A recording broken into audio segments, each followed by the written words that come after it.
सब मित्रों को मैं नमन करता हूं और इस सूफियाना महफिल में आपका तहे दिल से स्वागत भी करता हूं। दोस्तों, इश्क की दुनिया में कुछ ऐसे खो गया हूं,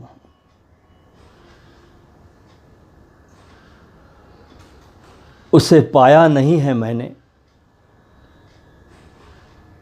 बस उसका हो गया हूं। अजब राज है ये,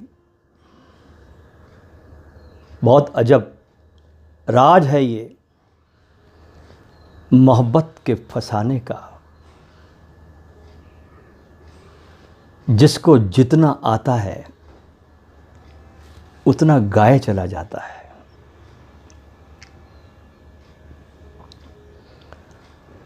आज शब्दों का लजीज शरबत बनाया है, साथ में एहसास भी घोला है।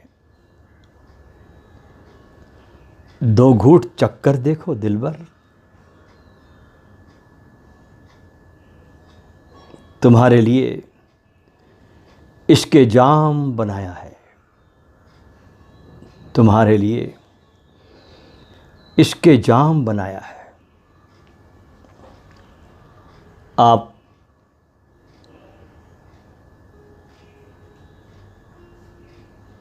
सूफियाना महफिल में शिरकत करने आए साधकों का इस झूमती गाती नाचती दुनिया में स्वागत है आप सभी का। सूफी शब्द को, इसके अर्थ को बहुत गहराई से समझना होगा कि सूफी होता कौन है, कौन है सूफी, और सूफी होने की योग्यता किस में है। कौन हो सकता है सूफी? अगर आप आज सूफिज़्म को मात्र सुनने आ गए हैं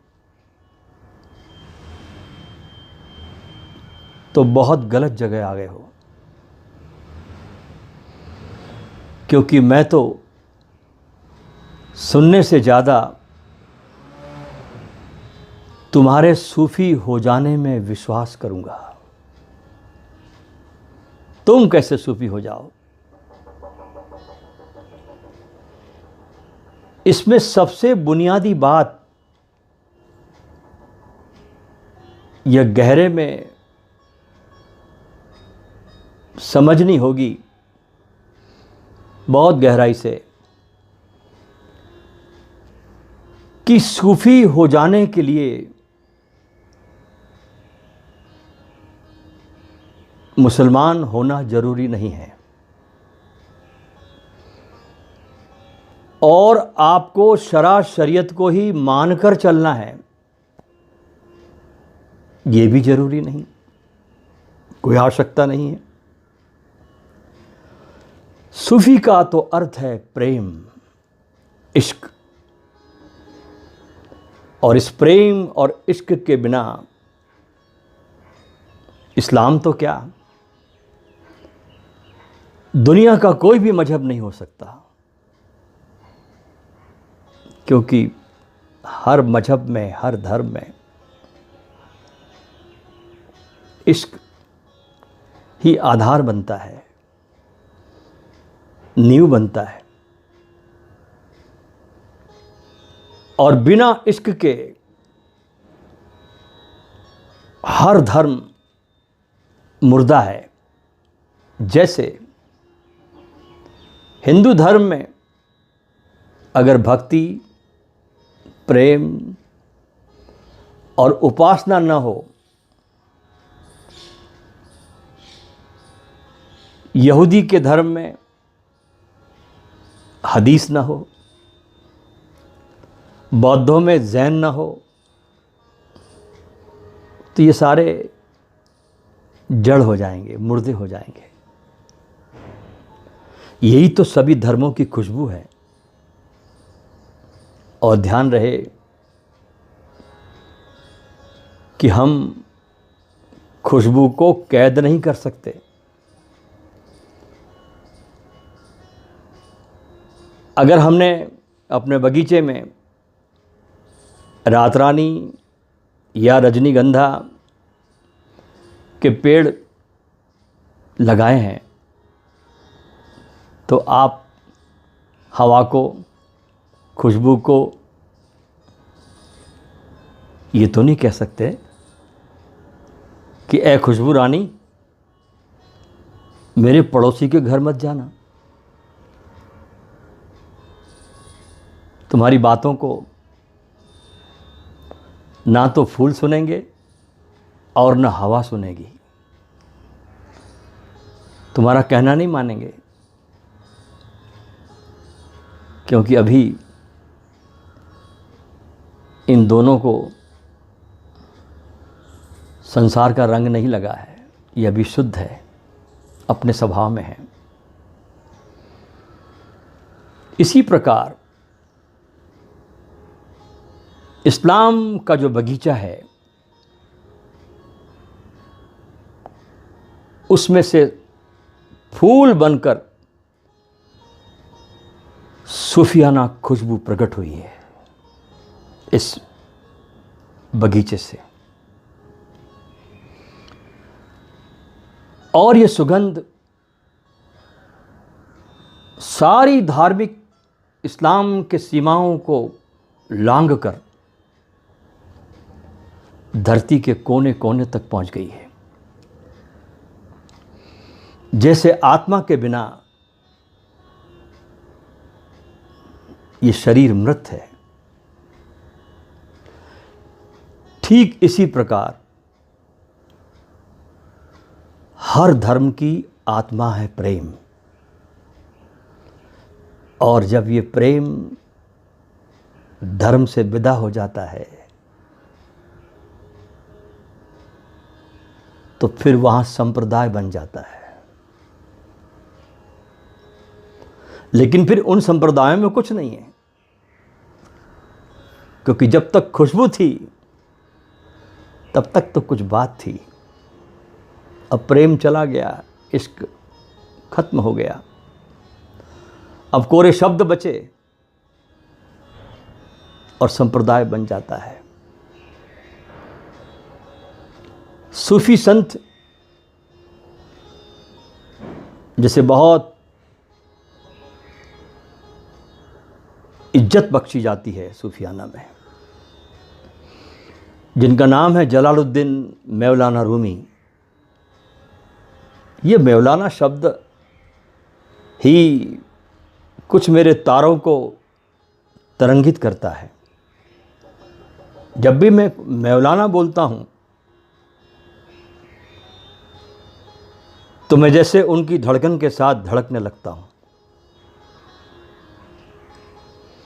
मौलाना जलालुद्दीन रूमी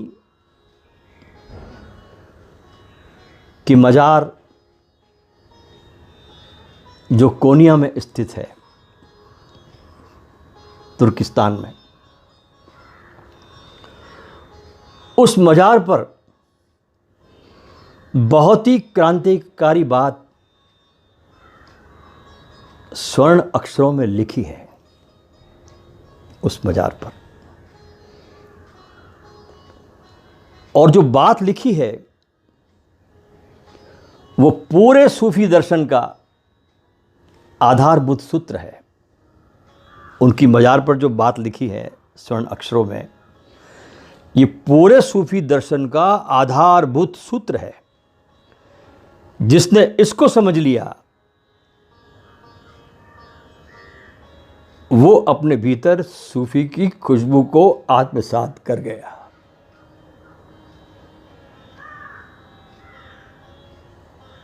लिखा है मजार पर, जब मैं मर जाऊं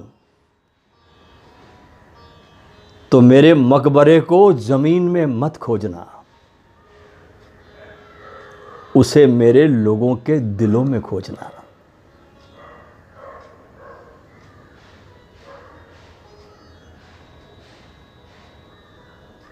सूफी खुशबू को मेरे लोगों के हृदय में खोजना, मेरे मकबरे की जमीन में मत खोजना। क्योंकि सूफी कोई दरबारी नज्म नहीं है,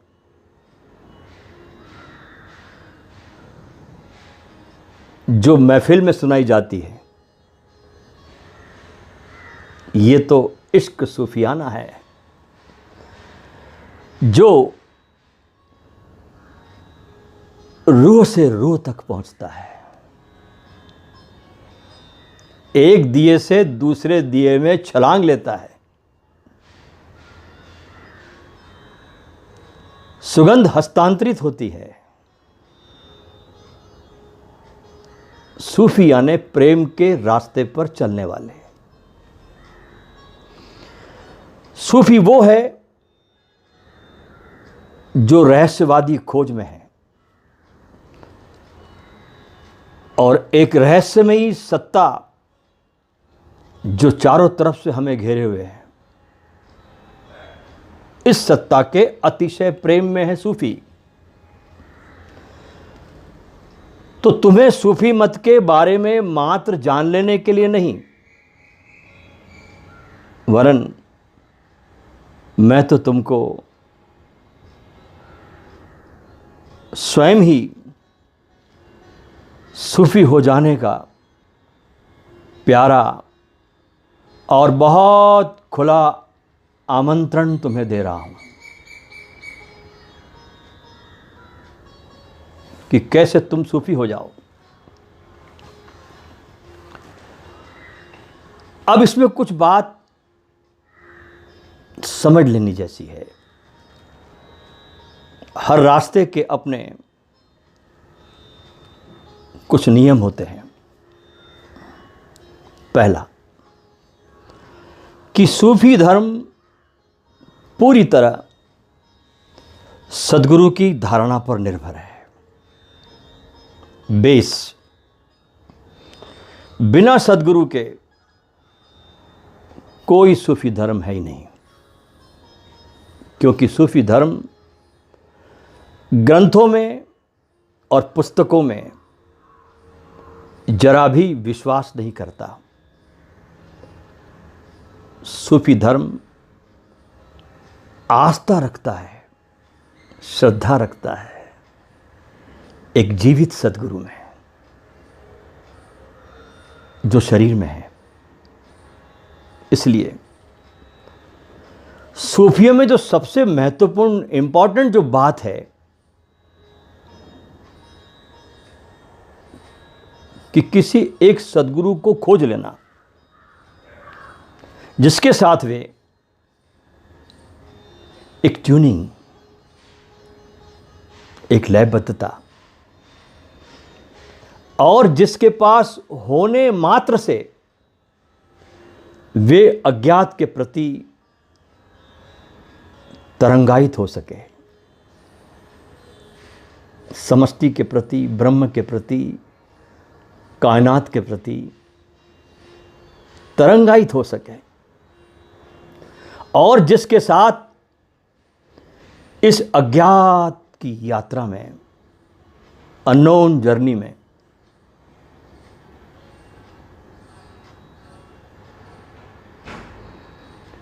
अपना पहला कदम बढ़ा सके। ध्यान रखना, पहला कदम बढ़ाना ही कठिन लगता है। एक बार कदम बढ़ा लिया, उसके बाद तो कदम खुद ब खुद उठने लगता है।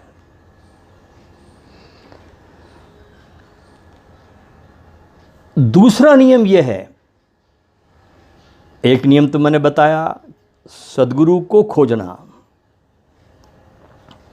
दूसरा नियम है, जो चरण है, जो महान आशीर्वाद है, वो है एक सद्गुरु के सानिध्य में रहना। ये सेकंड आशीर्वाद। क्योंकि ध्यान रहे कि अगर तुमको ये सानिध्य नहीं मिला तो तुम व्यर्थ की चीज़ों के साथ, फालतू की चीज़ों के साथ अपना पूरा जीवन बिताते हुए एक अखंड अवसर से चूक गए। तुमने सब पाया, लेकिन अगर तुमको किसी जीवित सद्गुरु का सानिध्य नहीं मिला तो तुम एक महानतम अवसर से तुम चूक गए। कहा जाता है कि हीरा जब तक पहाड़ में है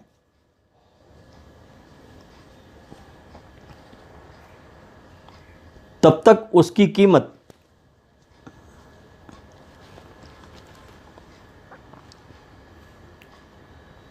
कौड़ी जितनी भी नहीं होती। जब तक हीरा पहाड़ों में होता है कोई कीमत नहीं उसकी कौड़ी कीमत भी नहीं होती। परंतु जब वही हीरा जौहरियों की दुकान पर पहुंचता है, पारखियों के हाथों में जाता है, तो बेशकीमती हो जाता है। ऐसे ही जब कोई शिष्य अपने गुरु के पास जाकर उसका ही हो जाता है, मेरे शब्दों पे ध्यान देना, सिर्फ गुरु के पास गया नहीं, क्योंकि जाना ठीक है, लेकिन जाकर के उसका ही हो जाना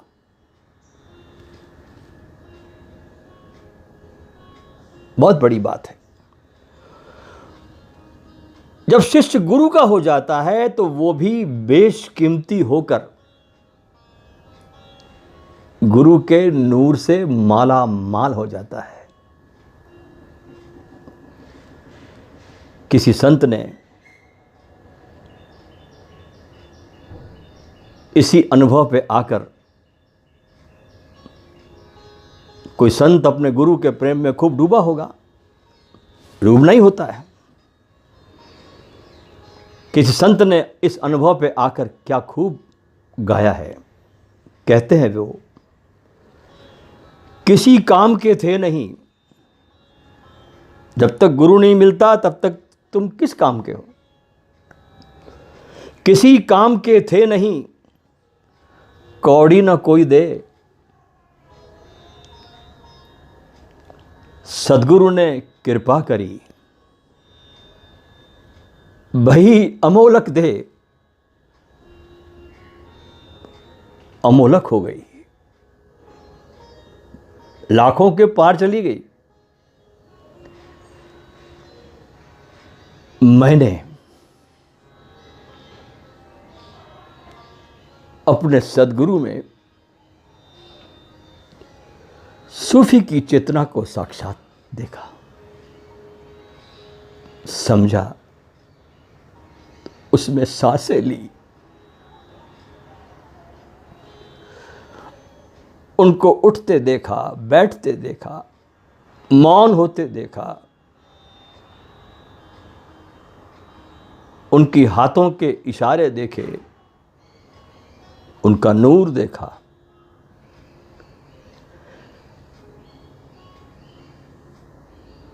मैंने उनके सांसों में सांस ली और इबादत की व सूफी रूहानियत के स्पंदन को अपने स्वयं के भीतर आत्मसात भी किया।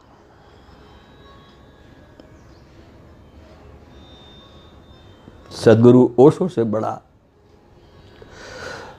कौन हो सकता है सूफी। और मैंने सिर्फ देखा ही नहीं,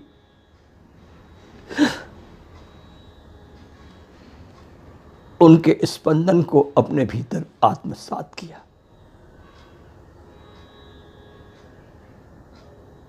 और ये खजाने को उनके आशीर्वादों से रोज बढ़ाता गया।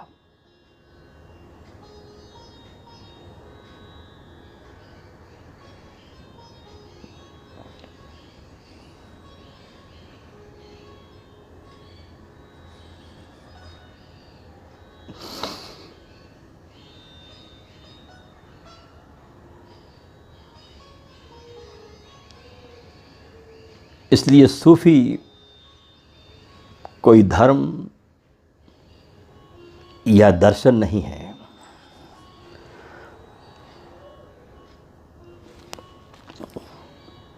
न तो ये आस्तिकता है और न ये नास्तिकता है।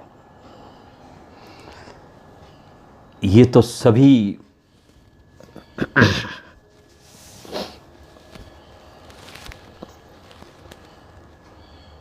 प्रकार के धार्मिक मतांतरों से मुक्त है। यदि इसे तुम धर्म ही कहना चाहते हो तो ये प्यार का धर्म है, इश्क का धर्म है, और इससे हर आदमी बचता है। इससे सारी कोशिश बचने की है। हमारी सारी कोशिश है क्या? इसी से बचने की।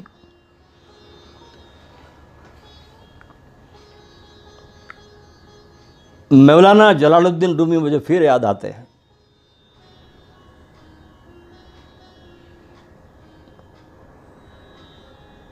कहते हैं वो, मिटा दो, खुद को मिटा दो इस इश्क में।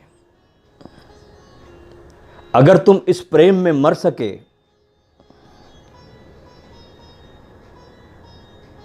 तो प्राणमय हो जाओगे। अगर तुम इश्क में, इस प्रेम में मर सके तो तुम प्राणमय हो जाओगे। मिटा दो, खुद को मिटा दो। इस तरह के मरने से बिल्कुल मत डरो, क्योंकि इस तरह मरने से तुम इस पस्त मिट्टी से उठकर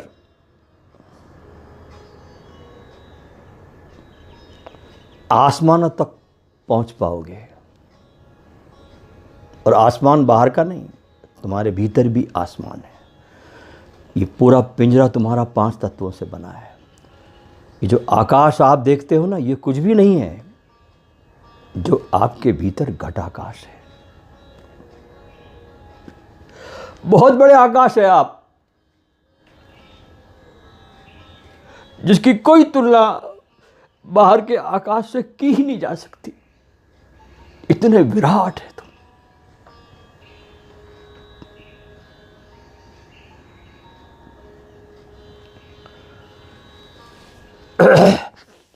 आगे कहते हैं वो, मिटा दो। आहा, एक ही गीत है सूफियाना में कि मिटो ताकि तुम हो सको। तुम देखते नहीं कि बीज जब मिटता है तो वृक्ष हो जाता है। नदी जब अपने को खो देती है, मिटा देती है, तो सागर हो जाती है। ऐसी जब इंसान ये मिट्टी का पुतला अपने को मिटाता है तो वो हो जाता है,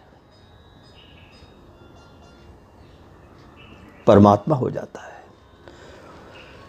कहते हैं रूमी, मिटा दो खुद को, मिटा दो और इस वासना से मुक्त हो जाओ, क्योंकि ये वासना बंधन की तरह है जिसमें तुम कैदी की तरह हो। एक कैदी का भी कोई जीवन होता है, सोचिए आप।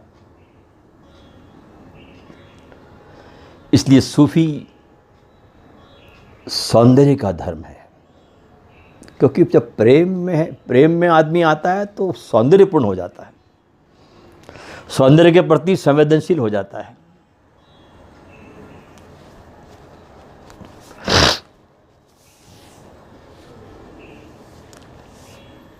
इबादत के साथ नृत्य का धर्म है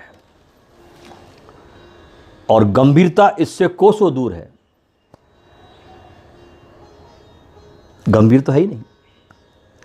ध्यान रखना कि जब भी कोई धर्म जिंदा होता है तो नृत्य का धर्म होता है, हंसी का धर्म होता है, प्रेम का धर्म होता है, इश्क का धर्म होता है।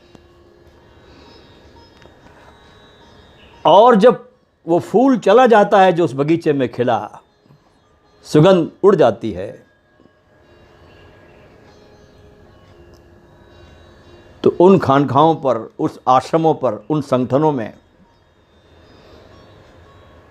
चाहे वो कितने भी बड़े सद्गुरु का आश्रम रहा हो, गंभीरता अपना कब्जा जमा लेती है। इसलिए उन आश्रमों में रहना तभी तक सार्थक है जब तक उसमें कोई सद्गुरु का फूल खिला हो, वरना वहां कुछ भी नहीं। असली सवाल तो सद्गुरु है, कोई आश्रम नहीं होता। फिर चाहे वो सद्गुरु किसी वृक्ष के नीचे ही क्यों ना बैठा हो, किसी नदी के किनारे क्यों ना बैठा हो, अपने घर में क्यों ना बैठा हो।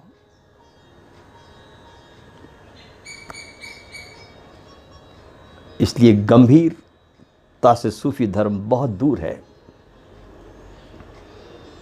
आज की वर्तमान स्थिति में सभ्य कहे जाने वाले आदमी ने, जैसे हम सभ्यता कहते हैं, वस्तुएं तो बहुत इकट्ठी कर ली, सुविधाएं तो बहुत जुटा ली, सब इकट्ठा कर लिया, लेकिन इस इकट्ठा करने में इस मनुष्य ने बहुत कुछ खो दिया है जो बहुत महत्वपूर्ण था।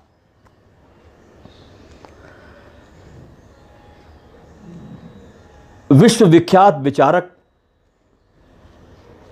बर्ट्रैंड रसेल एक आदिवासी समाज में गए।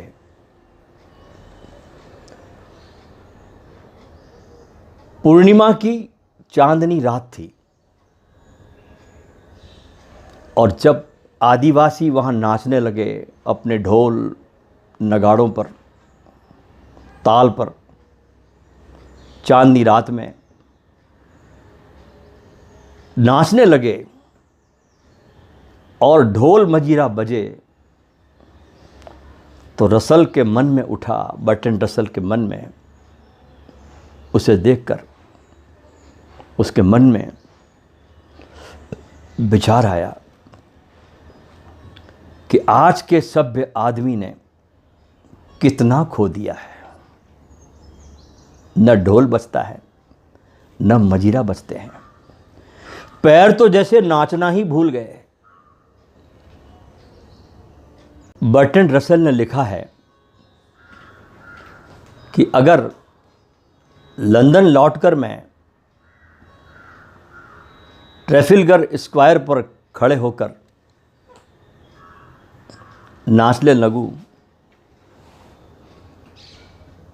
तो लोग मुझे पागल समझेंगे, क्योंकि लोग दुख को ही समझते हैं और स्वास्थ्य और आनंद को समझते हैं पागलपन। दुख को समझते हैं लोग स्वास्थ्य, और कोई व्यक्ति अगर स्वस्थ हो जाए, आनंदित हो जाए, तो लोग सोचते ही पागल हो गया। हालात इतने बिगड़ गए हैं कि दुनिया में सिर्फ पागल हंसते हैं, समझदारों को तो हंसने की फुर्सत ही कहाँ है। उनके पास कहाँ टाइम है। न हंसने की फुर्सत, न गाने की फुर्सत, न एक तारा बजाने की फुर्सत, न सूरज को देखने की फुर्सत, न फूलों से बात करने की फुर्सत, और न वृक्षों से गले मिलने की फुर्सत है। इस परिवार से तो मिलने का उसके पास समय ही नहीं। ये परिवार है हमारा, इसी परिवार के कारण हम जिंदा भी हैं, लेकिन हमको इस परिवार से मिलने का टाइम नहीं है। हमारे मुसीबत लाल जी इन दिनों बहुत परेशान थे,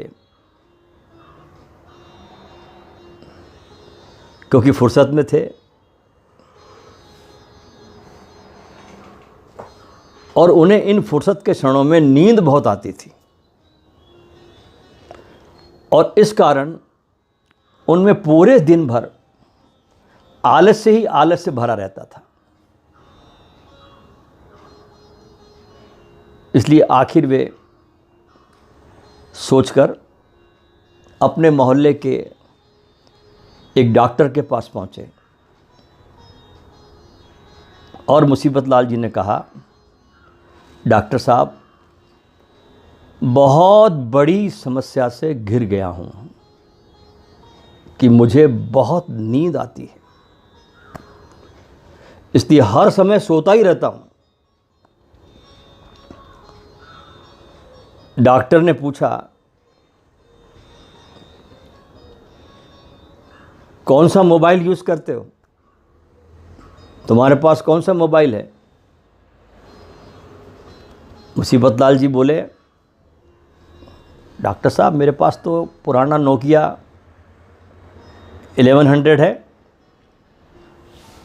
डॉक्टर मुस्कुराते हुए कहने लगा, तभी तो समस्या है, यही समस्या की जड़ है तुम्हारा फ़ोन। मैं तुमको एक स्मार्टफोन लिख के देता हूं, उससे लेना और उसमें जियो का सिम डालना। उसके बाद उसमें फेसबुक, व्हाट्सएप और बहुत सारे ऐप इंस्टॉल कर लेना, सब ठीक हो जाएगा और तुम ज़्यादा नींद आने की बीमारी से जल्दी तुम मुक्त हो जाओगे।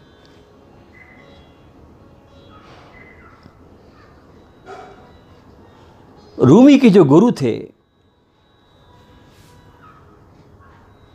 जिनका नाम है शम्स तबरेज, इनकी बहुत सुंदर वाणी है जो मैंने पढ़ी। वे अपनी वाणी में कहते हैं, जैसे नानक की वाणी है, गुलाल की वाणी है, दादू की वाणी है, ऐसे शम्स तबरेज की भी वाणी है। अपनी एक वाणी में वे कहते हैं, वह बांग जिसे आकाशवाणी या नाद कहते हैं,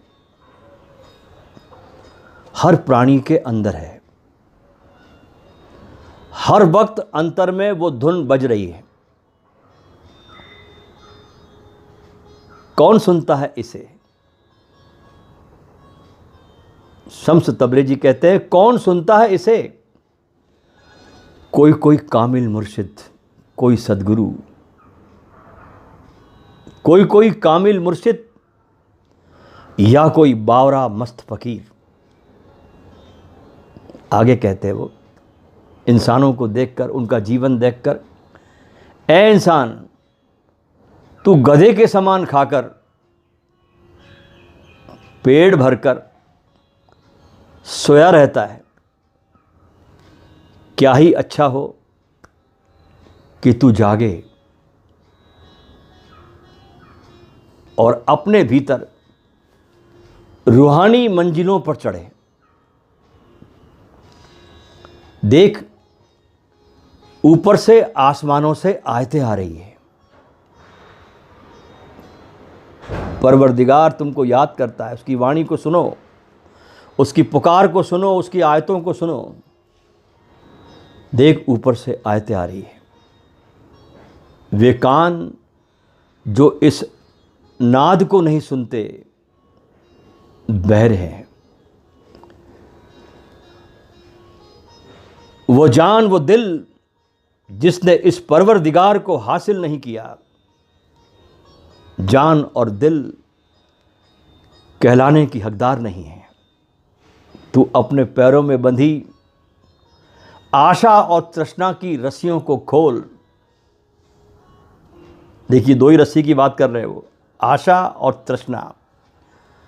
तू अपने पैरों में बंधी आशा और तृष्णा की रस्सियों को खोल, ताकि तू आसमान पर पहुंच सके। कौन है सूफी? जिसमें नम्रता है,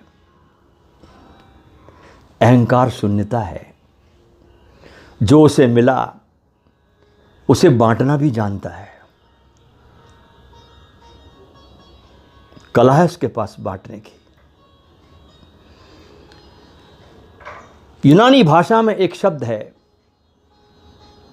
सोफिया, जिसका अर्थ होता है विवेक।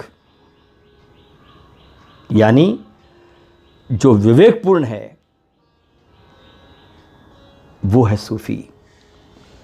सूफी वो नहीं जो किताबों के ज्ञान रूपी जंगल में भटक गया, वो सूफी नहीं होता, वो पंडित होता है। सूफी तो वो है जिसके पास ज्ञान की खुशबू आ गई। फिर तुम्हें याद दिला दूं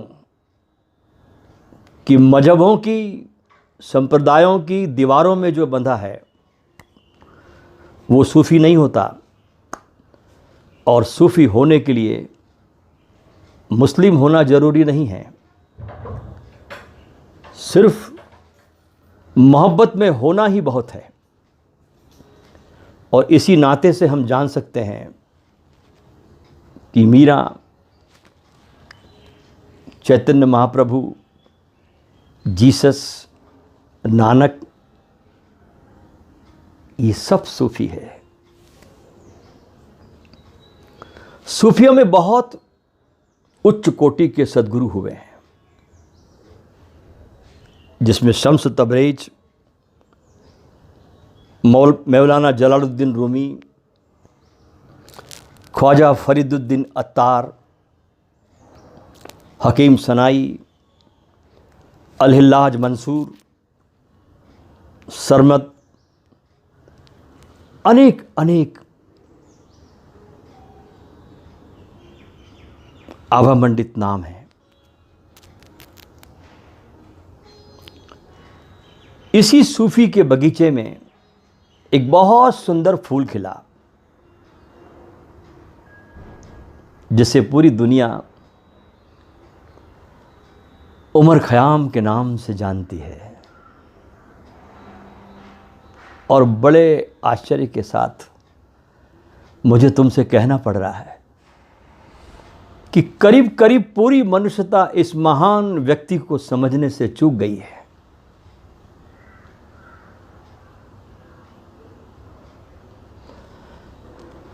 शराब का प्रतीक इसके साथ जुड़ा और इसकी प्रसिद्ध रुबाइयों में जिस सुरा की बात उसने की, जिस शराब की बात उसने की, उसको लोगों ने समझा ही नहीं। वो तो प्रतीक है शराब का उसकी रुबाइयों में, क्योंकि शराब से प्यारा प्रतीक और क्या हो सकता है, क्या होगा। सुंदरतम प्रतीक है शराब। शराब का अर्थ केवल इतना ही है मस्ती, विस्मरण, लवलीनता और तल्लीनता। शराब तो सूफियों का बड़ा समादृत प्रतीक है, बड़ा रिस्पेक्टेबल। उमर खयाम कोई शराबी नहीं है। उमर खयाम एक सूफी फ़कीर है। उमर खयाम एक परम ज्ञानी है। जैसे सरपा है, जैसे तिलोपा है, जैसे ज्ञानेश्वर है,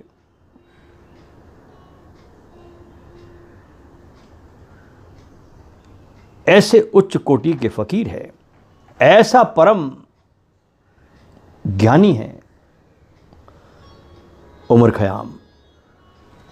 और शराब प्रतीक है,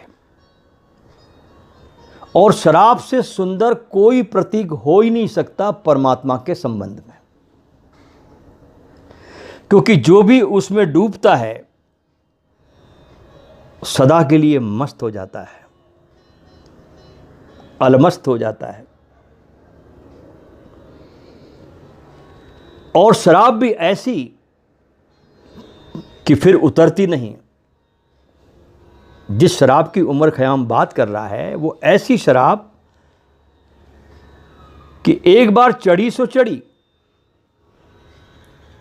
और सिर चढ़कर बोलती है, अनहलक बोलती है। नानक गाते हैं, नाम खुमारी नानका चढ़ी रहे दिन रात। कबीर भी दीवाने होकर झूमते हैं इसी शराब को पीकर, और गाते हैं, कहे कबीर सुनो भाई साधो, मधुआ पी गए बिन तोले। तौली नहीं, हिसाब कौन रखे, बिन तौले पी गया। भीतर की ये ऐसी शराब है कि बेहोशी नहीं लाती, साथ में परम होश भी लाती है। एक मतवालापन ही नहीं लाती, मदहोशी नहीं लाती, इस मदहोशी के साथ परम होश भी लाती है। बड़ी विरोधाभासी है। एक तरफ तो बेहोशी लाती है, क्योंकि अहंकार जो होता है मनुष्य का वो बेहोश हो जाता है, और दूसरी तरफ आत्मा जाग जाती है। इसलिए शराब को प्रतीक की तरह रुबाइयों में लाना पड़ा। ये उमर खयाम की मजबूरी है। दूसरा प्रतीक जमता नहीं। कितनी ही ईश्वरीय चर्चा करो, कितनी बातचीत कर लो, चर्चा कर लो, जब तक शराब की मादकता, शराब की सुराही और साकी की बात ना आ जाए, बात बनती नहीं है। कुछ रूखा सूखा रह जाता है उस चर्चा में। बस इतना ही हुआ कि शराब का शब्द गलत हाथों में पड़ गया, और इस शब्द को शराबियों के हाथ से निकालकर सूफियों के हाथों में देने की जरूरत है। मौलाना रूमी की मसनवी के बाद सबसे ज़्यादा पढ़ी जाने वाली किताबों में उमर खयाम की रुबाइयत का शुमार होता है। सेकंड पुस्तक है मसनवी के बाद। कहा जाता है कि किसी वक्त सूफ़ी खानकाहों में, खानका उसे कहते हैं जिसको हम भारत में आश्रम कहते हैं, जहाँ कोई सद्गुरु मौजूद रहता है। कहा जाता है किसी वक्त सूफ़ी खानकाहों में जब कोई नया नवाग विद्यार्थी आता था, नवागंतुक, तो उसको उमर खयाम की रुबाइयत पढ़ने के लिए दी जाती थी आने वाले को, और उनसे पूछा जाता था कि इस रुबाइयत को पढ़ने में आपने क्या समझा। आने वाले नए विद्यार्थी के उत्तर पर निर्भर करता था कि उसे खानखाह में प्रवेश मिलेगा अथवा नहीं मिलेगा। ये कसौटी थी प्रवेश की सूफियों के आश्रम पर, कि उमर खयाम की रुबाई अगर समझ में आ गई तो ही तुम प्रवेश के अधिकारी हो। अब आप स्वयं ही अंदाज़ा लगा सकते हो कि सूफियात में उमर खयाम और उसके द्वारा रची गई रुबाई की क्या ऊंचाई हो सकती है।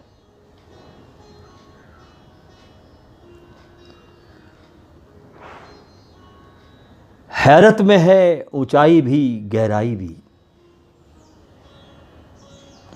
है चारों तरफ भीड़ भी तन्हाई भी, एक आईना खाना है ये दुनिया। क्या है? हम खुद ही तमाशा है तमाशाई भी।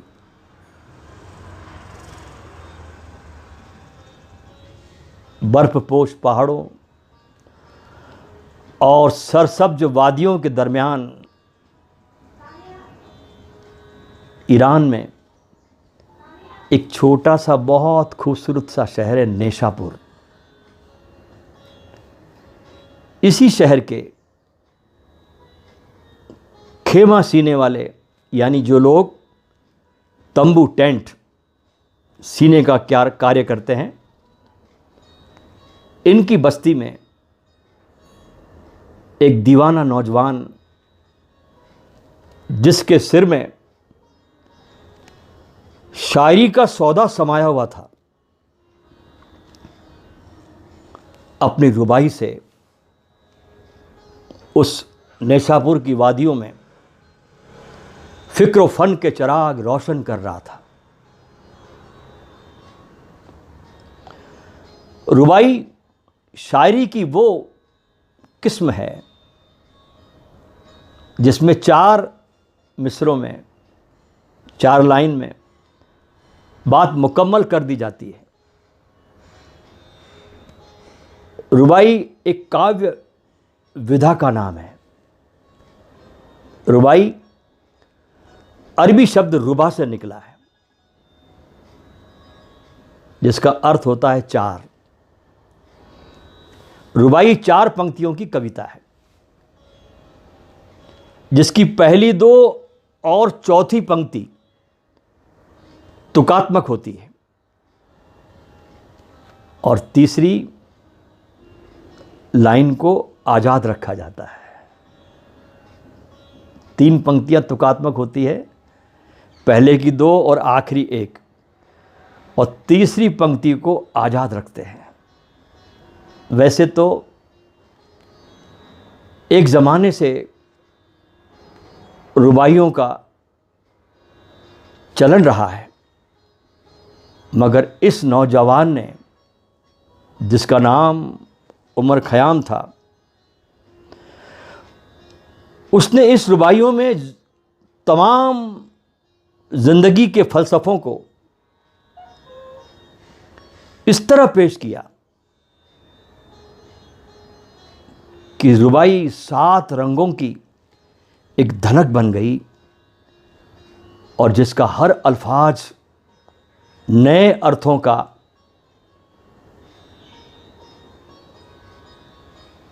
नई खुशबू का, नए नए अर्थों का फूल बरसा रहा था। इसकी शायरी, उसने जिंदगी की खुशियों को शराब कहा, जिंदगी की खुशियों को शराब कहा, और जिंदगी को जाम और सुराही, दुनिया को एक मैखाना बताया और खुदा को साकी। उसने नए विसालों के जरिए रुबाई को जिंदा उजावेद कर दिया। सदियों पे सदियां गुजरती गई। तभी यूरोप से उमर खयाम का एक दीवाना आया।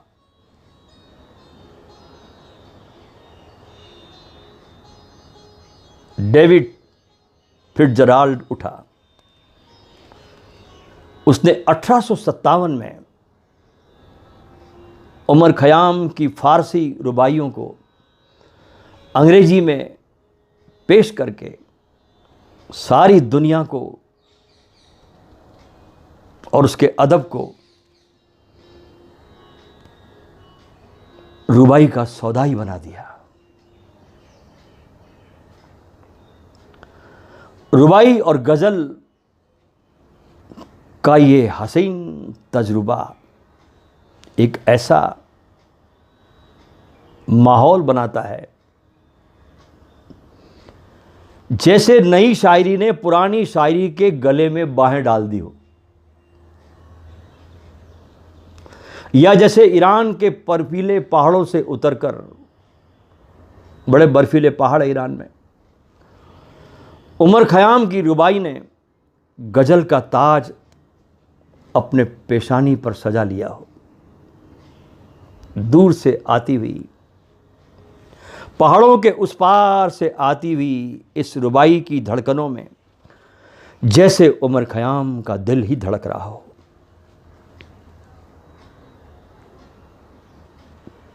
कहता है वो,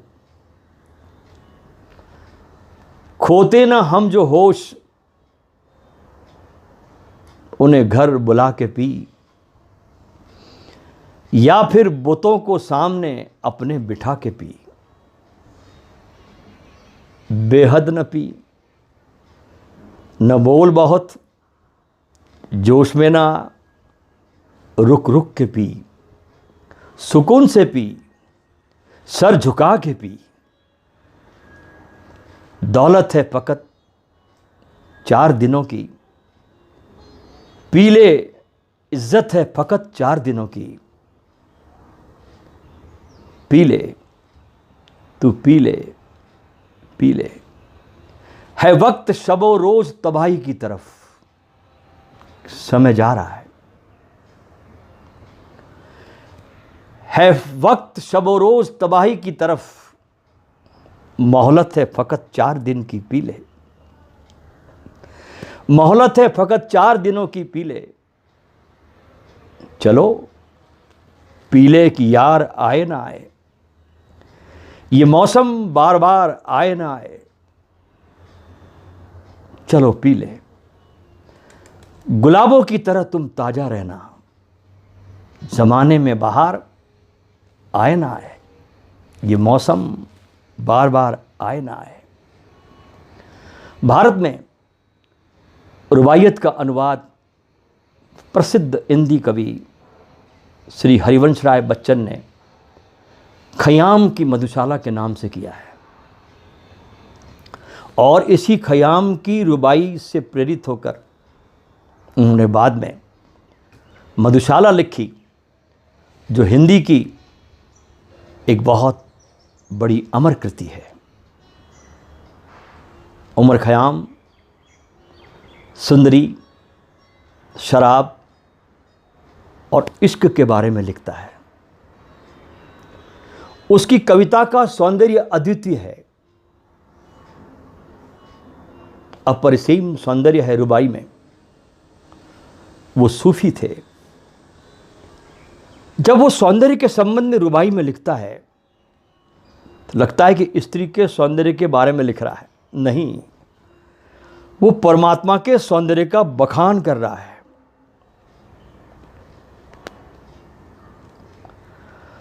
उमर खयाम की इस रुबाई पर ध्यान दीजिए आप, कितनी ऊंची बात कह रहे हैं वो। इस फना के रास्ते में जिंदगी है एक पड़ाव, इस फना के रास्ते में जिंदगी है एक पड़ाव। मूर्ख ही महसूस करते व्यर्थ में इससे लगाओ। कूच करने के लिए उसके हुक्म की देर है। कूच करने के लिए उसके हुक्म की देर है। कौन पूछेगा यहाँ उड़ती हुई मिट्टी का भाव? कौन पूछेगा यहाँ उड़ती हुई मिट्टी का भाव? आसानी से समझा जा सकता है इस रुबाई को सुनने के बाद कि उमर खयाम किस दुनिया की बात कर रहा है। इस लोक के पार की ऊंचाइयां झलकती है उसकी रुबाइयों में, उस लोक के पार की। लेकिन उमर खयाम की जो मस्ती थी वो अधिकांश लोगों के लिए पहली बनी गई, पहले ही बनी रही। खुद उमर खयाम की रुबाई स्वयं की लिखी हुई इसी बात का संकेत करती है। लिखते हैं वो, ध्यान देना शब्दों पर, हंस हूं मैं उच्च शिखरों से धरा पर आ रहा। हंस हूं मैं उच्च शिखरों से धरा पर आ रहा।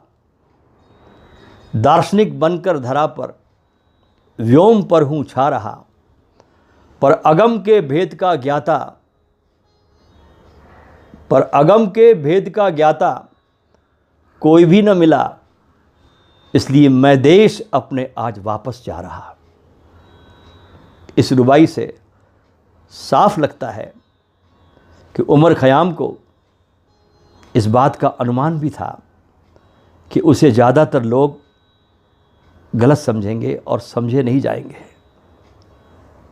उमर खयाम एक महानतम पार्शियन कवि थे। उसने अपनी रुबायत में लिखा है, गुनाह क्यों न किए,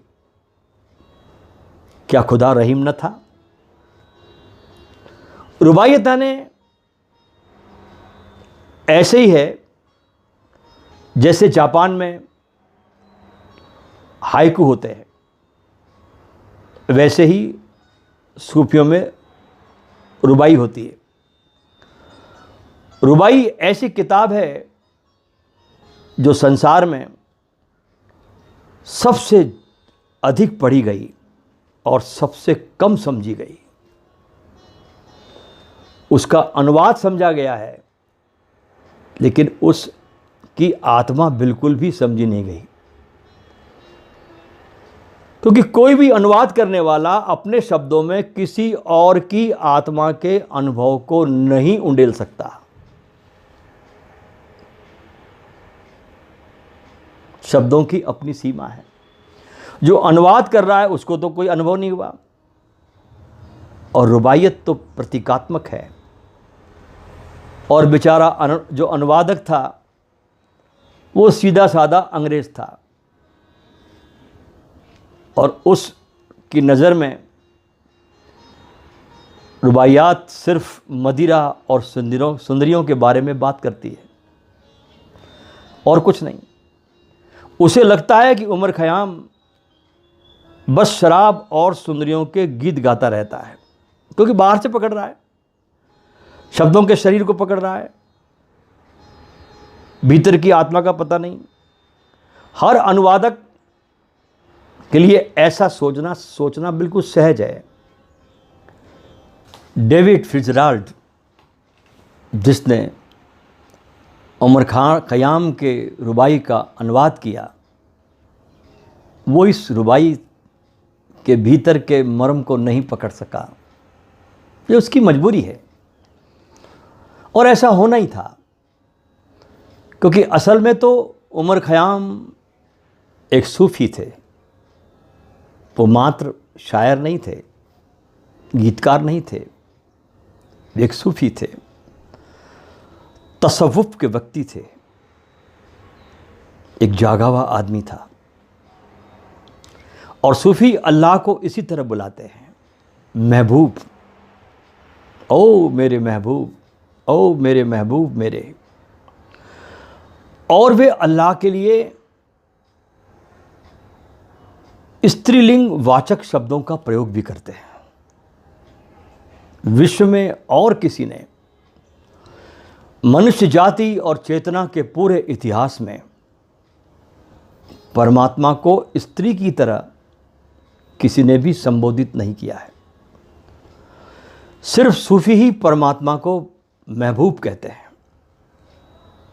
और शराब वो है उमर खयाम की जो आशिक और माशूका के बीच घटती है। उसका बाहर के अंगूरों से कोई लेना देना नहीं है। प्रेमी और प्रेमिका के बीच जो घटती है, शिष्य और गुरु के बीच, भक्त और भगवान के बीच जो रसायन, जो अल्केमी घटती है, जो रूपांतरण होता है, जो ट्रांसफॉर्मेशन होता है, वो शराब है। इसलिए शराब उमर खयाम के लिए बाहर के जगत में प्रतीक जैसा बन गई और इसीलिए रुबाइयात को इतना गलत समझा गया। देखिए उनकी रुबाई को क्या कहते हैं। कहते हैं उमर खयाम, जाग प्यारे रस मस्ती है लुटाती जिंदगी, इस फना के बाग को क्षण भर सजाती जिंदगी, इन गुलाबी प्यालियों का तू मधुप बन कर पान कर, क्या पता फिर आए या ना आए गाती जिंदगी, क्या पता फिर आए ना आए ये गाती हुई जिंदगी। पर्शियन भाषा में उसकी किताबों में जो रुबाई की किताब है उसमें कुछ चित्र बनाए हुए हैं और उन चित्रों में अल्लाह को साकी के रूप में चित्रित किया हुआ है। रुबाइयत में एक सुंदर स्त्री हाथ में सुराही लेकर शराब ढाल रही है, क्योंकि सूफी शराब को प्रतीक की तरह इस्तेमाल करते हैं। जो इंसान अल्लाह से इश्क करता है उसे अल्लाह एक तरह की मस्ती देता है और वो मस्ती उसे बेहोश नहीं करती बल्कि होश में लाती है। एक मदहोशी जो उसे नींद से जगाती है, उसे मूर्छा से जागरण की तरफ ले जाती है। और डेविड फिट्जराल्ड को इन प्रतीकों की कोई जानकारी नहीं थी। वो तो बेचारा बस सीधा साधा सरल एक पार्थिक कवि था और जब उसने अनुवाद किया तो उसने यही समझा कि स्त्री यानी स्त्री, शराब यानी शराब, प्रेम यानी प्रेम। सूफियों के इस रहस्यमय प्रतीकों को डेविड फिट्जराल्ड समझ नहीं पाया और अपनी इसी गलतफहमी के कारण उसने उमर खयाम को विश्वविख्यात भी कर दिया।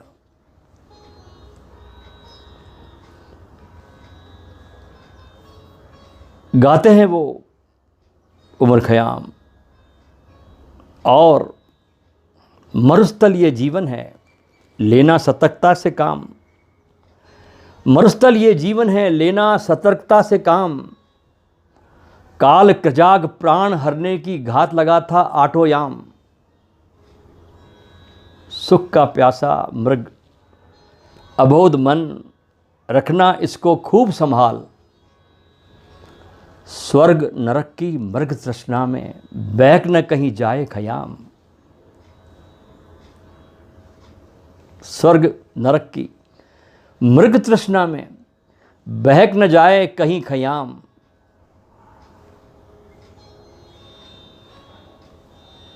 उमर खयाम एक शायर होने के साथ साथ बहुत बड़े गणितज्ञ भी थे। भारत के परमहंस योगानंद, जिसको हम सब लोग जानते हैं, विश्व में सबसे ज़्यादा बिकने वाली किताब है इनकी। इन्होंने भी उमर खयाम की रुबाइयों में छिपे आध्यात्मिक पक्ष को, इसकी आत्मा को पकड़ा है। उनकी एक बड़ी प्यारी पुस्तक है योगानंद जी की, जिसका नाम है वाइन ऑफ द मिस्टिक।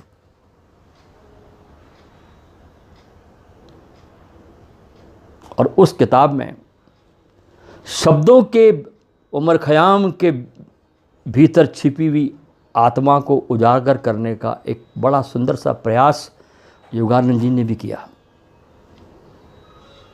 जब इनके द्वारा इस रुबाइयत का बहुत गहनता से अध्ययन किया तो उनको रुबाइयत के पीछे छिपे हुए अध्यात्म के विशाल भंडार का ज्ञान हुआ कि इस रुबाइयत के पीछे तो बड़ा ज्ञान छिपा हुआ है। रुबाई कहती है उमर खयाम की, एक रोटी के साथ टहनी के नीचे एक मधु का पात्र, कविता की एक पुस्तक और तुम मेरे साथ इस वीरान जंगल में गायन करते हुए और आनंदित करता ये सुनसान जंगल। इस रुबाई के पीछे छिपी हुई आध्यात्मिकता को हम इस तरह प्रकार समझ सकते हैं। इस पूरे रुबाई को उपरोक्त पंक्तियों में ध्यान की अवस्था को दर्शाया गया है। जीवन रूपी वृक्ष तथा आध्यात्मिक चेतना पर ध्यान केंद्रित करते हुए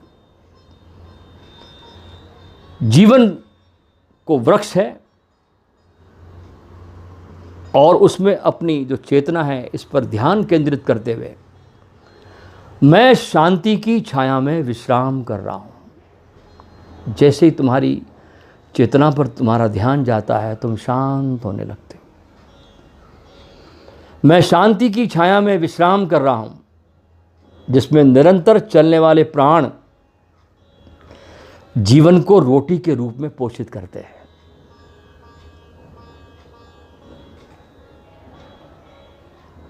सतत चलने वाली सांसों की प्रक्रिया, प्राण जीवन को, लाइफ को रोटी के रूप में पोषित करते हैं। मेरी आत्मा का पात्र दिव्य मधु के मद्यपान से पूर्णतया भर गया है।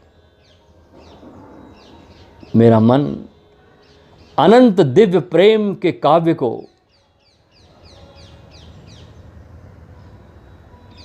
प्रेम के दिव्य काव्य को अनवरत पढ़ने और उस पर मनन करने लग गया है। इस वन की गहन शांति में भीतर का एकांत खोज लिया गया। इस वन की गहन शांति में मेरे मन के विकार अर्थात इच्छा और क्रोध का हनन हो गया है। ईश्वर के शांत संगीत के माध्यम से मेरे मन में ज्ञान का प्रकाश फैल रहा है। यह वन भौतिक इच्छाओं और अभिलाषाओं से मुक्त है। यहाँ पर मैं अकेला होते हुए भी अकेला नहीं हूँ। आंतरिक शांति मुझे स्वर्गलोक का अनुभव करा रही है। मेरे भीतर की शांति खयाम की इच्छा थी कि उनकी कब्र ऐसी जगह पर बने जहाँ पेड़ साल में 2 बार उस कब्र पर फूल बरसाया करें। उसकी यह इच्छा भी परमात्मा ने पूर्ण की। इनकी दरगाह निशापुर में है। और जहाँ शफ्तालू और नाशपाती के पेड़ साल में 2 दफ़ा इनकी कब्र पर फूल बरसाते हैं, ऐसे मस्त दरवेश फ़कीर को हम इस भावांजलि के साथ सभी सजदा करते हैं कि आओ ले चले इश्क को वहाँ तक जहाँ फिर से कोई कहानी बने। आओ ले चले इश्क को वहाँ तक जहाँ फिर से कोई कहानी बने, जहाँ फिर कोई गालिब नज़्म पढ़े, फिर कोई मीरा दीवानी बने, जहाँ फिर कोई मीरा दीवानी बने। दीवानों का रास्ता है, मतवालों का रास्ता है उमर ख़याम का। आज के इस सत्संग में 2 मित्रों के प्रश्न आए हैं, पहले उसे लेते हैं और उसके बाद हम ध्यान में बैठेंगे।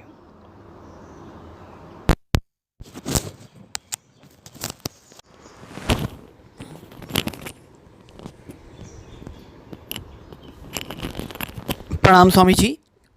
पहला प्रश्न आया है माँ ध्यान ज्योत्सना की ओर से। ये हिमाचल प्रदेश मंडी की रहने वाली हैं और हमारे टीम गुरुदर्शन के कार्य में इनका काफ़ी सक्रिय सहयोग भी रहा है, हमारे पोस्ट को शेयर करने और उसके प्रसारण में। माँ का प्रश्न है कि नृत्य की कला क्या है?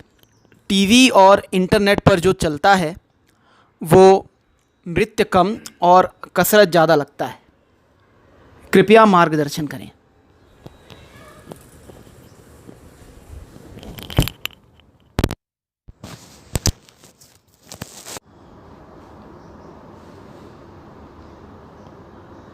नृत्य बहुत बड़ी कला है और बड़ी सहज भी है। अगर हम पूरे अस्तित्व को देखें तो सारा अस्तित्व नृत्यमग्न है, नाच रहा है। हवाओं को देखो, बादलों को देखो, पक्षियों को देखो, समंदर की लहरों को देखो, सब एक महारास में नृत्यमग्न है। मनुष्य के पैरों का घुंघरू अति बुद्धिमत्ता के कारण कहीं खो गया है और जब तक हम इस महारास में अपने भी पैरों को नहीं उठाते तब तक दुख हमारा स्वभाव बनता है। हमारे भीतर जो ऊर्जा है इससे सदा बहाव चाहिए। जब ये ऊर्जा रुक जाती है तो तालाब हो जाती है, गंदी हो जाती है। नृत्य वो जो तुम्हारे भीतर जमी हुई ऊर्जा है, बर्फ हो गई। जब तुम नाचते हो, नृत्य करते हो तो ऊर्जा गतिमान होती है। अब इसमें एक ही बात है कि जब नाचो तो पागलों की तरह नाचो, बीच में दिमाग को मत लाओ, कोई नियोजित मत करो, एक दीवानों की तरह नाचो। और जब दीवानों की तरफ तुम नाचते हो तो सिर्फ नाच ही शेष रहता है, तुम वहाँ से हट जाते हो, तुम विदा हो जाते हो। और जिस समय तुम विदा हो जाते हो और सिर्फ नृत्य ही बचता है तो समझना कि वो नृत्य घटित हुआ और ऐसा नृत्य तुम्हें आनंदित कर जाता है, एक स्नान तुम्हें करा देता है। तो ध्यान रखना कि नृत्य एक बहुत बड़ा राज है, लेकिन जिन नृत्यों को आजकल हम देखते हैं टेलीविज़नों पर, पर्दों पर, वो कोई नृत्य कहे जाने योग्य नहीं है। वे तो सिर्फ एक बॉडी का तनाव निकालने वाले बस एक एक्सरसाइज की तरह है। नृत्य में जब तक पागलपन नहीं आता और इस नृत्य में अगर भाव जुड़ जाए तो यही नृत्य कीर्तन हो जाता है। तो नृत्य से शुरू करो, अपने भाव की अंजलि को इस नृत्य में डालो और कीर्तन की तरफ बढ़ो। और जब कीर्तन की तरफ बढ़ते हैं तो भक्ति की शुरुआत होती है, और भक्ति की शुरुआत होती है तो भक्त और भगवान में फिर जरा भी फासला नहीं होता। तो पूरे प्राणों से नाचो, अपने को हटाकर नाचो। और जब तुम नाचो तो नाच के साक्षी होके नहीं रहना, क्योंकि ये साधना यहाँ पर साक्षी की है ही नहीं। यहाँ तो पूरी तरह से तुम्हारे मेल्ट हो जाने की है, घुल मिल जाने की है, अपने को भूल जाने की है, ताकि परमात्मा तुम्हारे अंदर से नाच सके।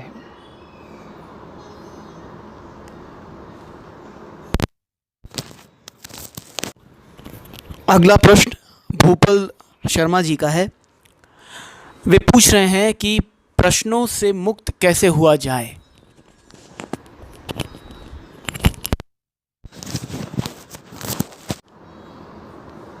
यही प्रश्न एक बार जे कृष्णमूर्ति से भी किया गया था। पूछा गया था उनसे कि विचारों से, प्रश्नों से कैसे मुक्त हुआ जाए। उन्होंने बहुत महत्वपूर्ण उत्तर दिया था और वही उत्तर मैं तुमको भी दे रहा हूं।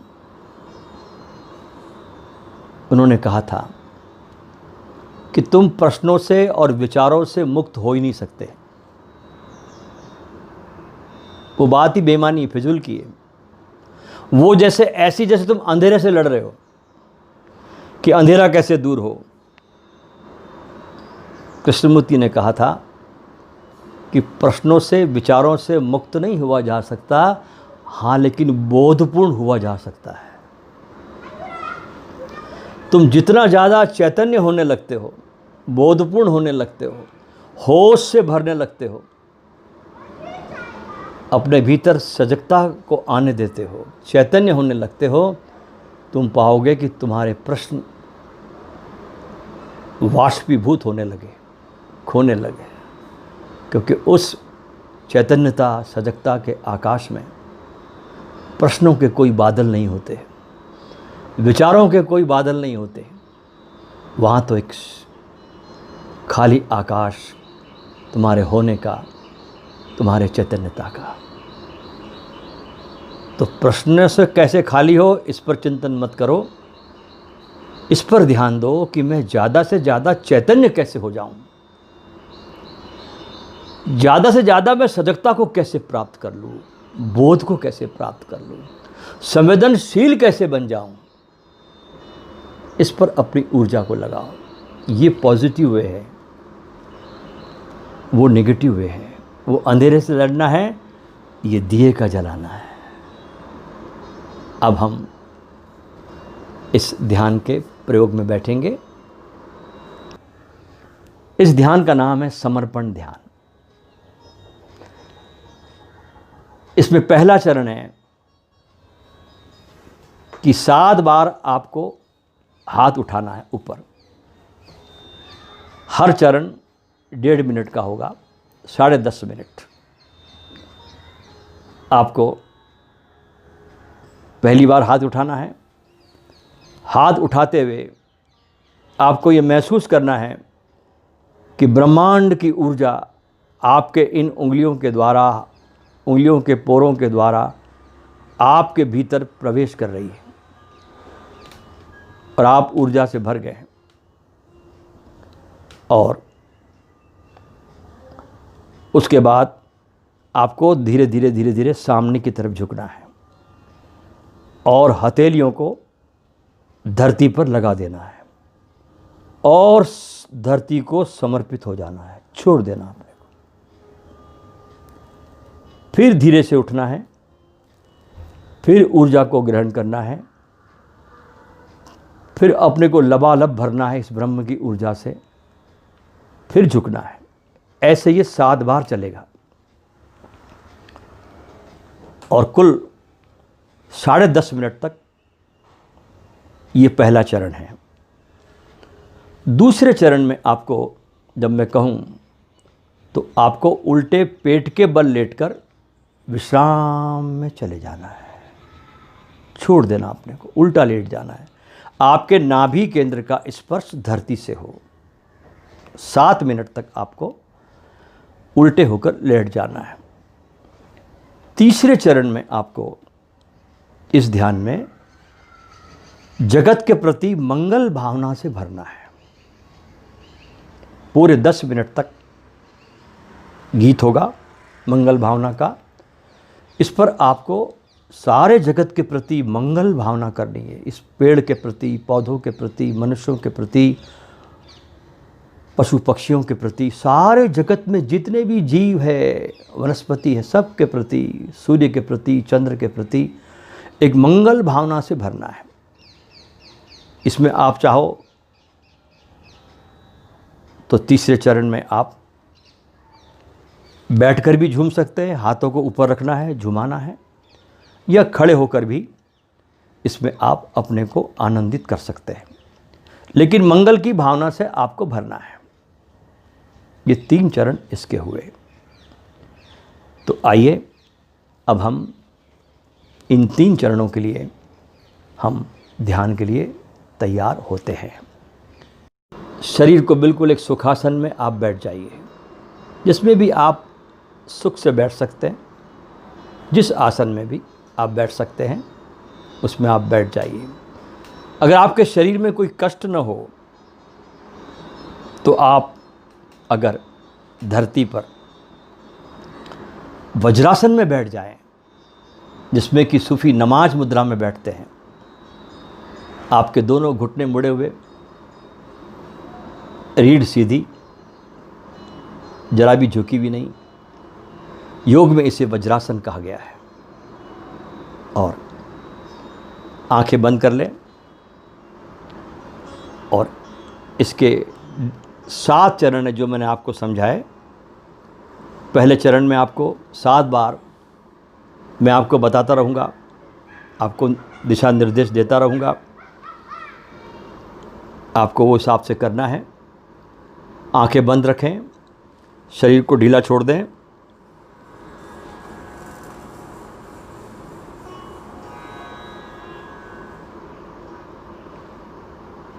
आंखें बंद, शरीर ढीला।